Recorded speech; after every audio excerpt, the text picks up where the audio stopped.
Hello नमस्कार दोस्तों। अब सेल का पार्ट सेकंड है ये, और मैंने फर्स्ट वीडियो में आपको प्रोकैरियोटिक और यूकैरियोटिक कोशिकाओं के बारे में बताया था, डिफरेंस बताया था आनुवंशिक पदार्थ के बारे में। अब उससे आगे कंटिन्यू करेंगे। अब प्रोकैरियोटिक कोशिका के बारे में डिटेल में जानेंगे कि कैसे बनती है, क्या होता है इसमें। तो हम पढ़ने वाले हैं प्रोकैरियोटिक सेल। प्रोकैरियोटिक सेल मैंने इसमें बताया था आपको कि इसमें जो आनुवंशिक पदार्थ होता है, जो डीएनए होता है, वो कैसा मिलता है? गोलाकार आकृति में मिलता है। ठीक है, कैसे मिलता है? गोलाकार आकृति में। जैसे एक सेल है और यहां पर इस तरीके से इसमें क्या होगा? डीएनए। और इस डीएनए को बोला जाता है जीनोम। जीनोम आनुवंशिक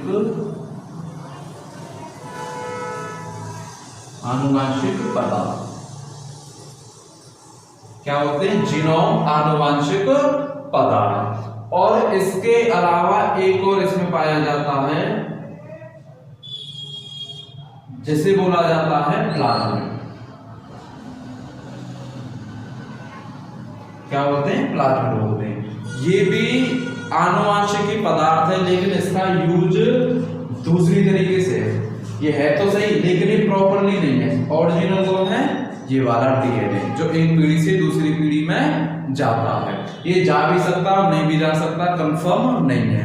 ठीक है, तो ये प्लाज्मिड कार्य क्या करता है? प्लाज्मिड का जो वर्क है वो प्रॉपरली वर्क है 12th क्लास में।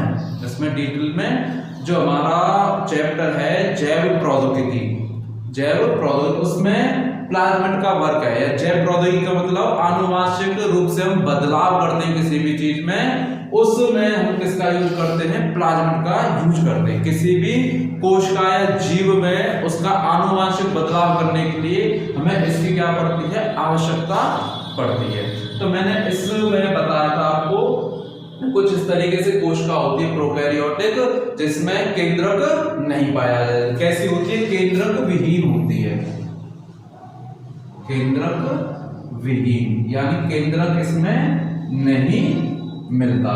ठीक है, तो बगैर केंद्रक की होती है। इसमें जो डीएनए मिलता है वो गोलाकार आकृति में मिलता है, और इसमें एक और पदार्थ होता है जिसका नाम होता है प्लाज्मिड पदार्थ। इस डीएनए को बोला जाता है जीनोम आनुवंशिक पदार्थ। क्या होते हैं? जीनोम आनुवंशिक पदार्थ।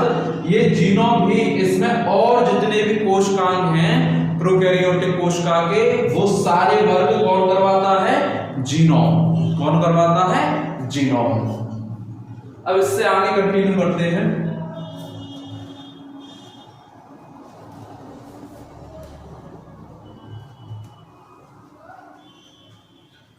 अब पढ़ेंगे कोशिका का आवरण। क्या पढ़ने वाले हैं? कोशिका का आवरण।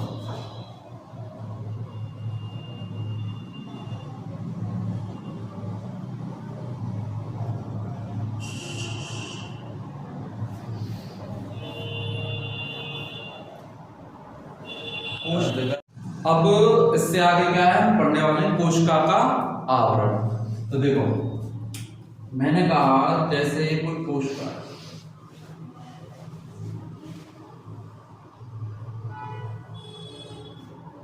क्या है? एक सेल है, और वो कौन सी सेल है? प्रोकैरियोटिक। कौन सी सेल है? प्रोकैरियोटिक सेल है। तो इस कोशिका में जो फर्स्ट वाला दिख रहा है आपको, इसको बोला जाता है प्लाज्मा झिल्ली। प्लाज्मा झिल्ली। और इसके बाद फिर एक और इस पर परत रहती है कुछ इस तरीके से।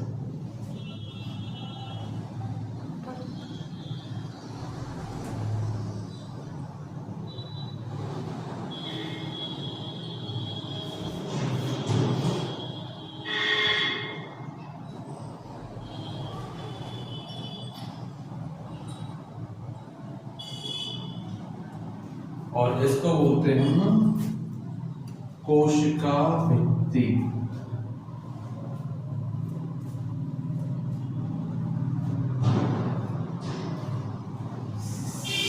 सेल वॉल, क्या कहते हैं इसको?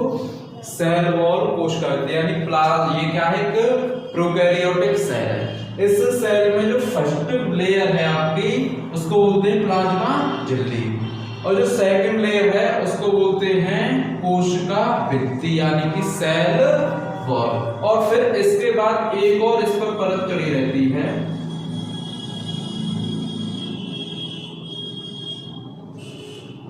लेयर, इसको बोला जाता है ग्लाइकोकैलिक्स।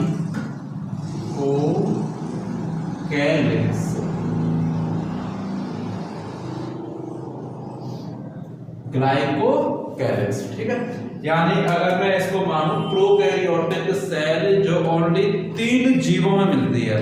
फर्स्ट है जीवाणु, सेकंड है नीलहरित शैवाल, और थर्ड होता है हमारा माइकोप्लाज्मा।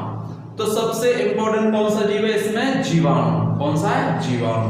तो मैंने माना ये जीवाणु की क्या एक सेल है, उस जीवाणु की कोशिका के बारे में क्या कर रहे हैं? पढ़ रहे हो। कैसी सेल है? प्रोकैरियोटिक सेल है। इस प्रोकैरियोटिक सेल में यहां पर कहीं ना कहीं ऐसे रहता है डीएनए, आनुवंशिक पदार्थ, और यहां मिलेगा प्लाज्मिड। क्या मिलता है? प्लाज्मिड। ये है डीएनए और ये है प्लाज्मिड, ठीक है। तो इस डीएनए और प्लाज्मिड के ऊपर फर्स्ट लेयर है, फर्स्ट परत है प्लाज्मा झिल्ली, उसके बाद सेकंड लेयर है कोशिका भित्ति यानी कि सेल वॉल, और सबसे बाहरी परत है ग्लाइकोकैलिक्स, ठीक है।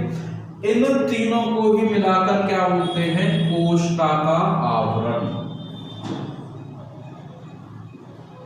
कोशिका का आवरण।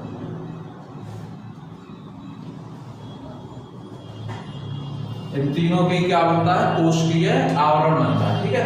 अब इनमें ग्लाइकोकैलिक्स, कोशिका भित्ति और प्लाज्मा झिल्ली, अब इन तीनों का कार्य क्या है?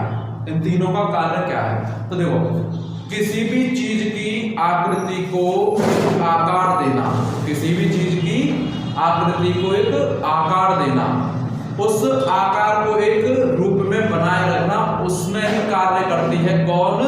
कोशिका भित्ति। कौन? कोशिका भित्ति। जैसे हम हैं, हमारे शरीर को पूरी तरह से बनाने का कार्य कौन करेगी? हमारी त्वचा। तो त्वचा में से जीवाणु को प्रॉपर बनाए रखने में कौन मदद करती है? कोशिका भित्ति। भित्ति का मतलब क्या होता है? देह है। कोशिका भित्ति यानी कोशिका की देह है। ऐसे हमारी शरीर की देह कौन सी है? ये त्वचा बाहर वाली। ऐसे इस जीवाणु की जो बाहर वाली लेयर है, ये बीच में कोशिका भित्ति इस जीवाणु को बनाए रखने में क्या करती है? मदद। अगर ये नहीं होगी तो जीवाणु क्या होगा? फैल जाएगा। जैसे मान के चलो किसी बर्तन में पानी या दूध रखा है, अगर वो दूध बर्तन में है तो बर्तन क्या कर रहा है? उसको, उसकी आकृति को बनाए रखने में मदद कर रही है। क्या कर रहा है? सहायता कर रही है। अगर उस बर्तन में से उस दूध को बाहर निकाल दे तो क्या हो जाएगा? वो फैल जाएगा। क्या होगा? फैल जाएगा। ऐसे अगर ये कोशिका भित्ति इस जीवाणु में नहीं होगी तो इस जीवाणु में से डीएनए बाहर निकल जाएगा और प्लाज्मिड बाहर निकल जाएगा, तो जीवाणु किसी भी काम का नहीं बचता है, ठीक है। और सेकंड है, फर्स्ट स्टेप, सबसे बाहरी परत ग्लाइकोकैलिक्स। कौन सी है? ग्लाइकोकैलिक्स। तो ये ग्लाइकोकैलिक्स होती है, ये कार्य करती है किसमें? देखें, तो ग्लाइकोकैलिक्स है वो कार्य करती है इस जीवाणु के लिए, जो इसमें मदद करती है किसी भी जीव को संक्रमित करने में। देखो, अब फर्स्ट पढ़ेंगे ग्लाइकोकैलिक्स।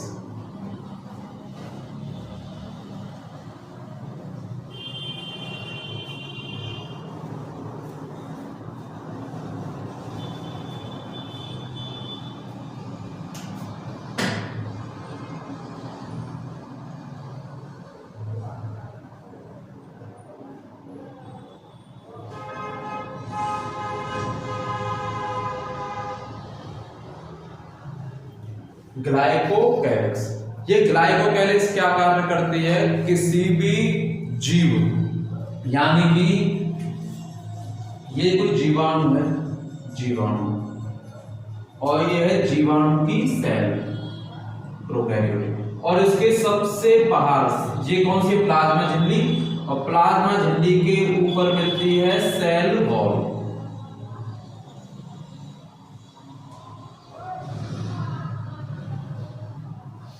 क्या मिलती है? सेल वॉल, और सेल वॉल के सबसे बाहर होती है ये ग्लाइकोकैलिक्स। क्या है? ग्लाइकोकैलिक्स। अब मान के चलो ये जीवाणु है, और ये जीवाणु आराम से जा रहा है जीवाणु, और यहाँ पर कोई मनुष्य है, कोई भी जीव है या कोई भी है, मनुष्य है, उस मनुष्य के अंदर ये जाएगा जीवाणु। किसी के भी थ्रू जा सकता है, खाने की वस्तु में हो या पीने की वस्तु में, लिक्विड फॉर्म में हो, किसी भी तरीके से हमारे शरीर के अंदर क्या कर जाए? ये प्रवेश कर जाए। तो प्रवेश करने के बाद जो हमारे अंदर रोग उत्पन्न होते हैं, उस रोग को फैलाने में कौन मदद करती है? ये ग्लाइकोकैलिक्स। यानी कि हमारे अंदर अगर रोग उत्पन्न होगा किसी भी बैक्टीरिया से, तो उस बैक्टीरिया में जो रोग उत्पन्न करती है वो कौन करती है? ग्लाइकोकैलिक्स। आई बात समझ में? यानी ग्लाइकोकैलिक्स रोग उत्पन्न करती है।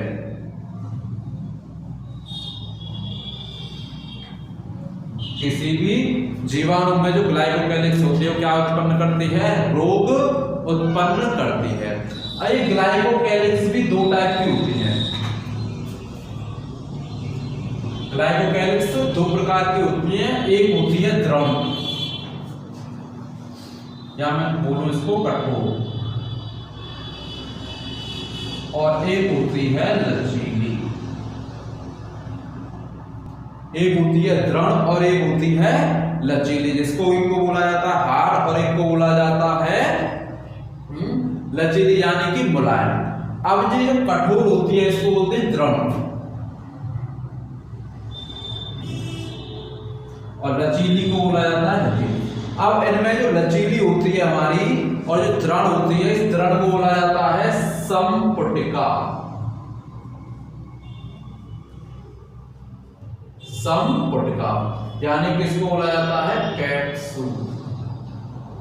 अवपंक परत,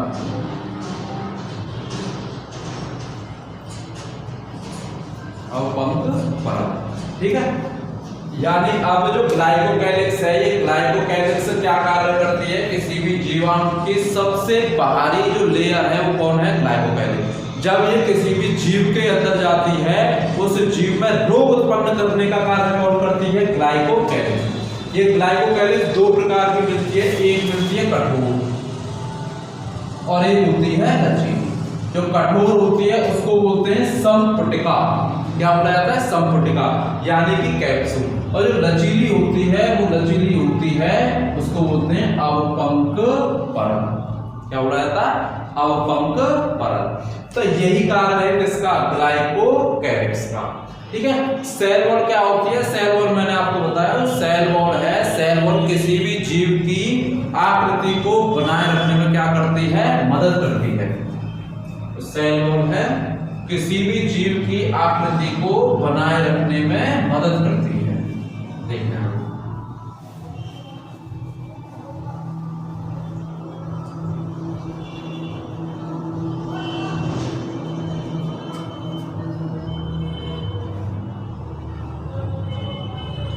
सेल वॉल फर्स्ट कार्य क्या करती है?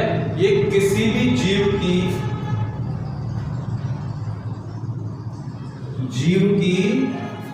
संरचना को या उसकी आकृति को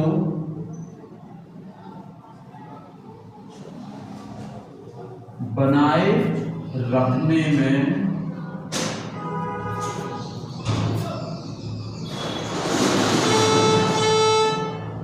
सहायता करती है। ठीक है। फर्स्ट कार्य क्या है इसका, किसी जीव की आकृति या संरचना को उसकी बनावट को बनाए रखने में क्या करती है, मदद करती है, फर्स्ट पॉइंट। और जो सेल वॉल है, सेल वॉल के आधार पर जीवाणुओं को दो भागों में बांटा गया है। सेल वॉल यानी कोश का भित्ति के आधार पर जीवाणुओं को दो भागों में बांटा गया। ये किसने बांटा था, क्रिश्चियन ग्राम ने। ध्यान रखना वैज्ञानिक का नाम क्या था, क्रिश्चियन ग्राम ने। तो क्रिश्चियन ग्राम ने